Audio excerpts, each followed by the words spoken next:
Para driblar as dificuldades financeiras enfrentadas por vários estados brasileiros, o governo do Ceará lançou em maio deste ano um plano de redução de gastos públicos. Entre os cortes estavam a demissão de empregados terceirizados, a suspensão de todos os concursos e consultorias. Na época, o deputado Mauro Benevides Filho, do PDT, era o secretário de Planejamento do Estado. Depois, ele reassumiu o cargo de deputado federal.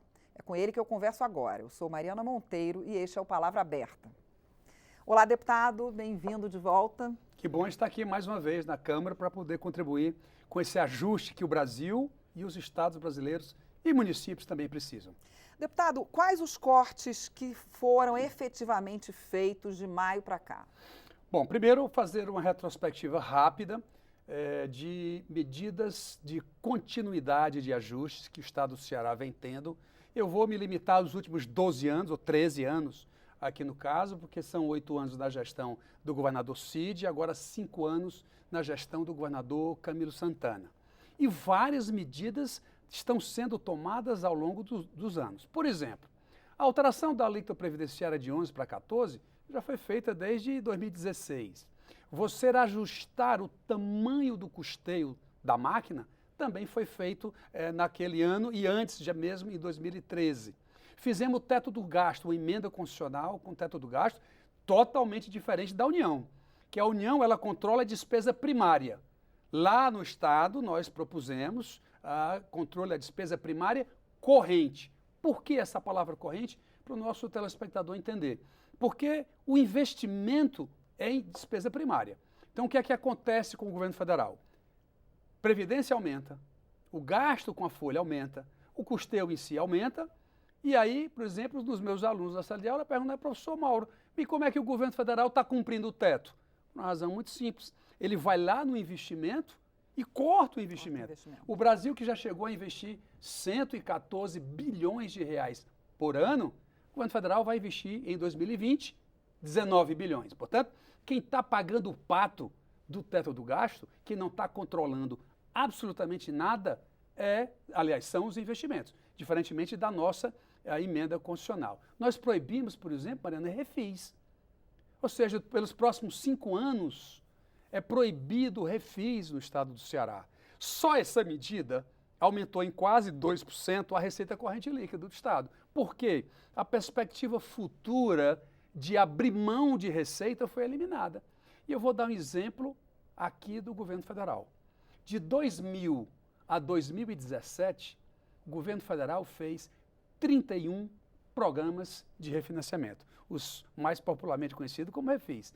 O governo federal abriu mão, nesse período, de 800 bilhões de reais. Mas eles argumentam que é para entrar dinheiro novo. Mas também, isso de 2 em 2 anos tem esse mesmo argumento. Isso já caiu na boca dos empresários que alimentam, portanto, a perspectiva de ter o refis daqui a 2 anos e ninguém paga.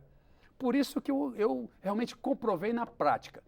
Coloque uma lei e, como deputado federal, meu primeiro projeto de lei nesta casa foi proibir refis no âmbito da União, dos estados e dos municípios pelos próximos 5 anos. Mas não consegui ainda ter a aquiescência dos meus pares e, sobretudo, do Ministério da Economia para que isso pudesse acontecer. Então, é uma sequência de ações que foram sendo feitas e agora isso ao longo dos 12 anos como secretário da Fazenda. Sim. E agora, especificamente esse ano, como secretário de Planejamento do governador Camilo, nós tivemos que fazer que esse ajuste ele é permanente. Tivemos que suspender todos os concursos públicos, tivemos que fazer um corte no custeio da ordem de 500 milhões, tivemos que reduzir o número de terceirizados. Foram medidas que eram necessárias para serem tomadas e digo um pouco da minha experiência também. Essas medidas têm que ser tomadas sempre no início de governo, sempre no primeiro ano, seja do prefeito, seja do governador, seja do presidente da República. Que essas medidas muitas vezes são concebidas como impopulares. Mas eu sempre digo que ajuste fiscal, ele não pode ser visto de uma maneira idiosincrática só de corte, porque o ajuste fiscal, quando bem feito, ele dá capacidade de investimento do governo. E o meu estado, o estado do Ceará, se transformou no estado de maior volume de investimento sobre a receita corrente líquida do país. São 3 bilhões de surgiu reais. nesse tempo todo. Exatamente. Ao Agora, longo desses 12 anos. em 2018, o estado do Ceará investiu, como proporção da receita, 15,2%. O segundo investiu 10%. E por aí vai. Os estados mais ricos, Rio Grande do Sul, Rio de Janeiro, Minas Gerais e São Paulo, todos muito abaixo de São Paulo, só para que, Mariana, se tenha uma ideia do aprofundamento do ajuste que foi feito no estado do Ceará. Agora, nos revolta, está aqui na casa um plano de extraordinário, o secretário do Tesouro Nacional, que é tido como Plano Mansueto, que vai contemplar só os estados de letra C e D, aqueles que não fizeram o seu ajuste. Nós que fizemos o ajuste fiscal e outros 8 estados, nós não vamos ser contemplados com qualquer melhora do perfil do nosso endividamento, com qualquer outra obtenção de um maior volume de transferências voluntárias, nada disso. Então nós estamos querendo que o Ministério da Economia, o ministro Paulo Guedes, o presidente Bolsonaro, possa reconhecer esse esforço de gestão fiscal, que hoje o Ceará, por exemplo, com o ajuste fiscal que foi feito, ele é exemplo na educação. O dinheiro bem aplicado, ou seja, a disponibilidade de recursos, a meritocracia da aplicação desses recursos, hoje das 100 melhores escolas brasileiras, 82 são cearenses, do ensino médio. Isso é uma coisa impressionante. No ensino médio agora, acabou de sair, das 100, nós já estamos com 56. Para o ano, nós vamos a 70, inequivocamente. Portanto, o dinheiro não só, a gestão fiscal ela é eficiente, mas também nós fazemos uma extraordinária política pública. Pois é, essa coisa de reduzir, porque nesse caso o senhor reduziu concursos, reduziu terceirizados, quer dizer, as pessoas mais pobres sempre precisam muito do Estado, né, do serviço do Estado. Como é que o senhor alia uma coisa à outra? Esse é o ponto da gestão pública brasileira. O ajuste fiscal ele é necessário para poder você prover esse atendimento. Você tem que ter uma educação de qualidade para quem não tem dinheiro de pagar uma escola privada. Mas e se os professores têm menos concurso para professor, por exemplo? Pelo contrário, nós acabamos de fazer, há 2 anos atrás, 3.500 novos professores. É porque já havia sido feito. E outra coisa, nós suspendemos os concursos. Em janeiro, o concurso que está sendo feito, o Estado do Ceará vai contratar mais 2.500.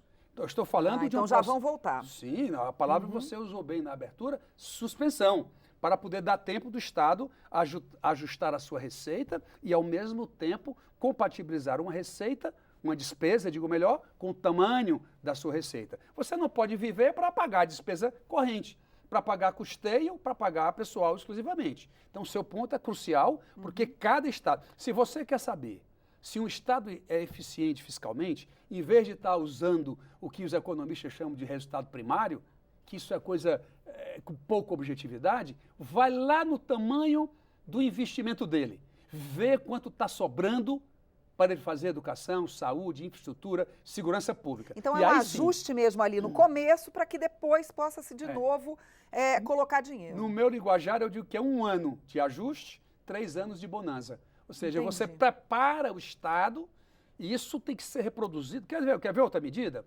O senhor falava, só um pouquinho, porque não falta tanto tempo para terminar, e eu preciso perguntar isso. Na época foi anunciado em maio que a meta para 2019 era economizar algo em torno de 1 bi.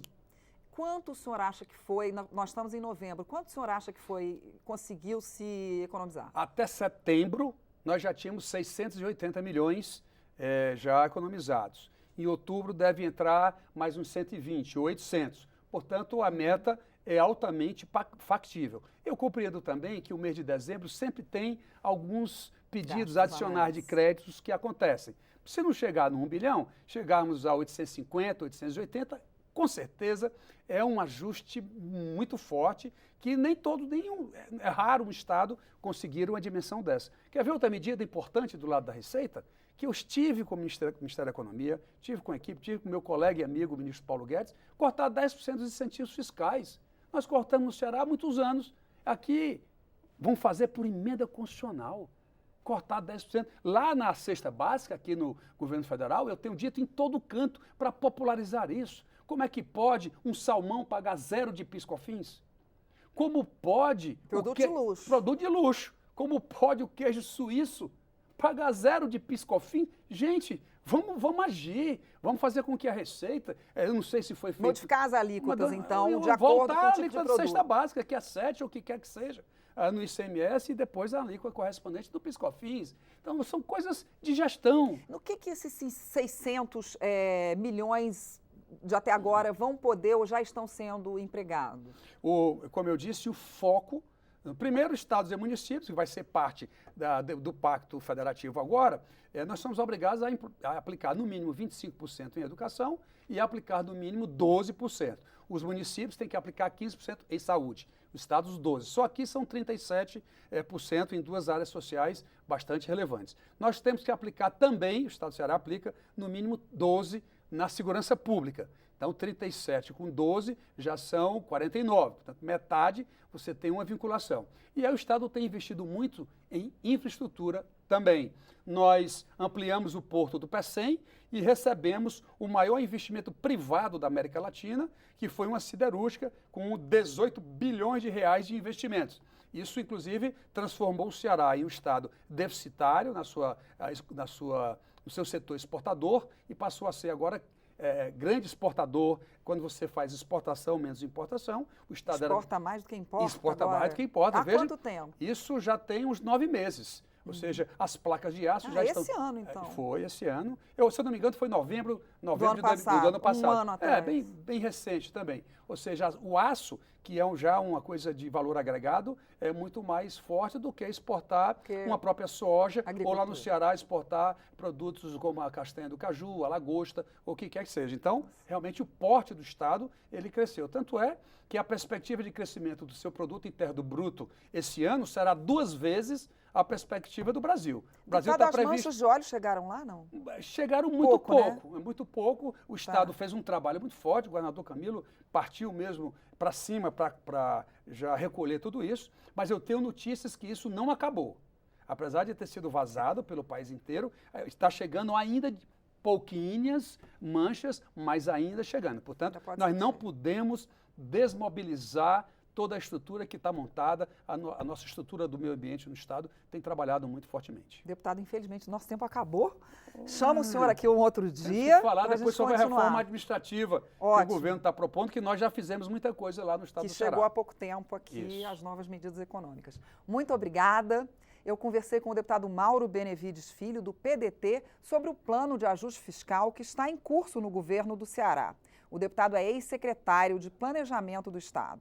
Eu sou Mariana Monteiro e este é o Palavra Aberta, um programa da TV e da Rádio Câmara. Você pode rever esta e outras edições em câmara.leg.br/palavra aberta. Até a próxima.